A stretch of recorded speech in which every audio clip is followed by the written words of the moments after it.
Хотілося б ще розкрити тему, що чекає тих підприємців, які ведуть діяльність тут, але все ще залишаються оформленими ФОП чи товариство в Україні і думають, що це окей і що так можна продовжувати. Я скажу навіть, що просто в багатьох країнах є, наприклад, Іспанія, да? Ти можеш бути підприємцем в Україні, там якось, є якась своя система, але в Нідерландах так не працює. Нет, это не работает во всем Евросоюзе. Давайте так. Окей. Правила в Евросоюзе в этом плане, про международные правила, они все европейские. И все страны это все принимают точно так же. Да? То есть понятие налогового резидентства и есть доходы. То есть там, где у нас человек налоговый резидент, он, соответственно, должен показывать весь свой мировой доход. А там, где он не резидент, а только какой-то получает доход, он показывает только доход, который в этой стране. Это общее правило, работающее для всех. И вот у нас люди, которые проживают здесь, они становятся здесь резидентами. И, соответственно, весь свой доход должны показывать. И платить налоги здесь, где они являются резидентами. Соответственно, их предпринимательство в другой стране должно налогооблагаться там, где он сидит, потому что этот человек работает отсюда, из Нидерландов он зарабатывает эти деньги. Из этого есть исключение, если там эта фирма имеет свое собственное там офис, работников и так далее, тогда можно сказать, что этот человек является только владельцем, да, а там они там все зарабатывают на месте, и поэтому там на месте это налогооблагается, а он к этому не имеет отношения. Есть у нас такие кейсы, мы это доказывали, достаточно сложно, это большое сложное доказательство, автоматически не проходит, да, то есть это всегда поэтому задаются вопросы. То есть как только налоговая узнает, что у вас есть доход где-то там, она сразу же хочет его налогообложить. То, что вы заплатили налоги в Украине, в данном случае под двойное налогообложение не попадает. Запомните это, пожалуйста, все, потому что мне говорят, вот я же там заплатил налоги, оно должно под двойное. Нет, оно под двойное должно попасть в Украине, а не здесь. То есть Украина не имеет права взять с вас эти налоги, потому что вы их заплатили здесь. Вот там это работает. Ну, попробуйте, да, Украине не заплатить, пожалуйста. Но, тем не менее, да, то есть у нас, где этот предприемец предпринимает, а он предпринимает у нас здесь. Он не ездит туда, то есть он не сидит там постоянно, да, то есть он у нас находится здесь, потому что он здесь прописан. А у нас здесь резидентство определяется по прописке, даже если он туда в командировке ездил. Да, то есть есть, конечно, еще раз, исключения есть, но это именно исключение. Обычно, если это физическая особа-предприемец, которая продолжает работать, то же самое касается на удаленке, работает на работу, та же самая история. Там вас должны освободить как иностранного резидента.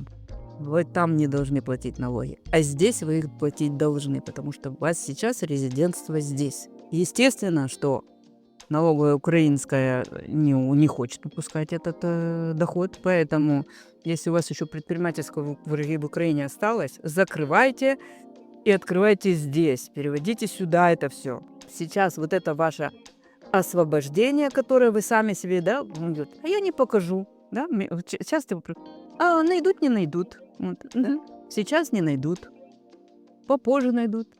Обмен информацией уже запущен, а у нас можно все, как известно, на 5 лет назад открутить. То есть, если вам через год найдут, и все ваши 5 лет, которые вы здесь проживали, насчитают, больно будет, да? Не откладывайте это дело, приходите, мы поможем вам, подскажем, как лучше сделать, еще что-то. Но вы должны понимать, что у вас этот риск у вас есть. Вот это найдут, не найдут, ви самі поймете. Дуже така слизька стежка. Риск за вами, да. Потому что у нас все больше запрашивают справок о налоговом резидентстве. Началось в 2023 году было несколько запросов, сейчас больше запросов идет, потому что именно для того, чтобы там, в Украине, налогоосвободить вот этот доход, для этого они берут справку о том, что налоговое резидентство здесь. То есть я понимаю, что люди все-таки где-то начинают эту информацию узнавать, возможно, налоговые консультанты украинские это им советуют, но такая тенденция есть. Это очень хорошо, меня это очень радует, потому что это значит, что человек уже начинает правильно платить налоги. Как только Украину в Евросоюз примут, это все равно произойдет, это вообще все будет на автоматическом обмене, да, то есть все это сразу будет видно. Вважаєте, що Україну приймуть Євросоюз? Конечно. Ну вот сейчас открыли опять новый, вот мы сейчас там как раз новость готовим. Кластер торговли новый открыли Молдову с Украиной.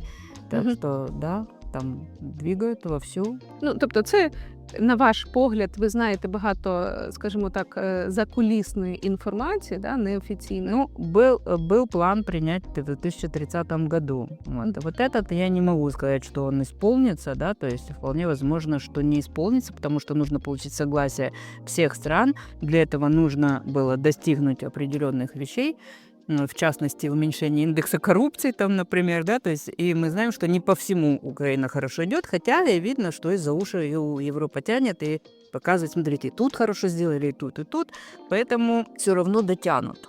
Да? Каким куском она войдет в этот Евросоюз, под каким, скорее всего, там будут какие-то ограничения. Ну, люди не могли напрямую ехать на работу, им нужно было тоже запрашивать то же самое разрешение, хотя уже Болгария была в Евросоюзе. Да? То есть эти все варианты уже проходили. Да?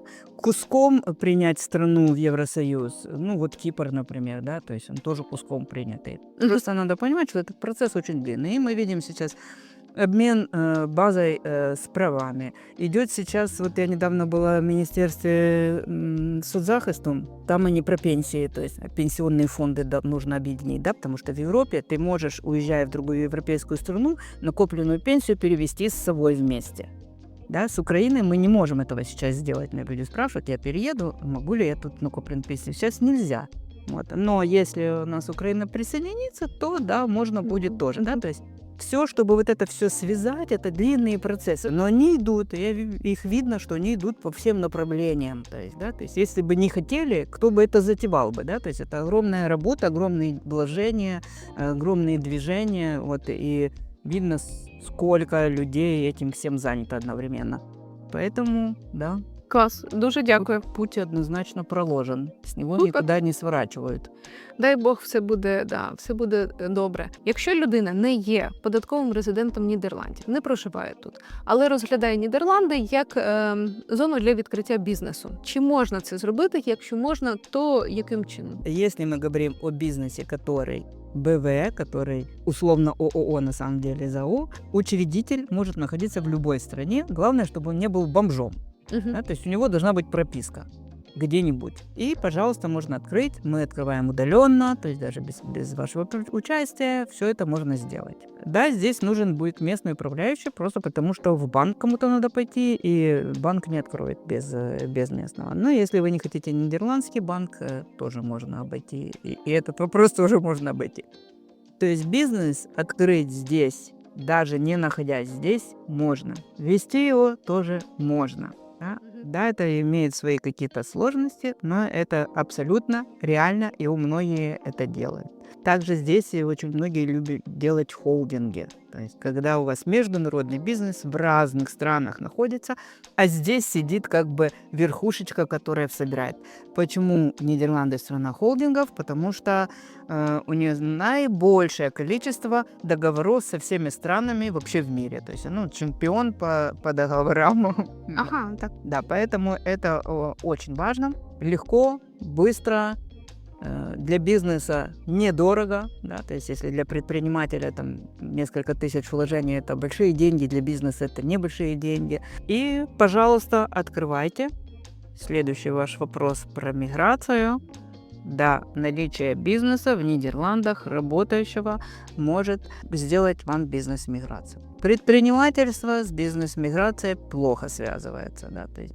И дело не в форме собственности, а дело в размере доходов и в прибыльности, и в том, как давно ваш этот бизнес. Форма собственности может быть любая. В законодательстве нет никакого ограничения. Смотрят на сам бизнес. Поэтому, да, если хотите, приходите. У нас есть стратегическое построение бизнес-карты, миграционной карты. У нас на эту тему, это уже моя личная консультация, то есть я рассказываю, как построить свой бизнес так, чтобы вы потом могли получить здесь ВНЖ по бизнесу. Потому что сейчас еще есть тимчасовый захист, но он рано или поздно все равно закончится, и как бы тимчасовый захист, пока это не открытый путь к паспорту, все равно нужно перейти на что-нибудь другое. Бизнес-виза одна из хороших вариантов, да.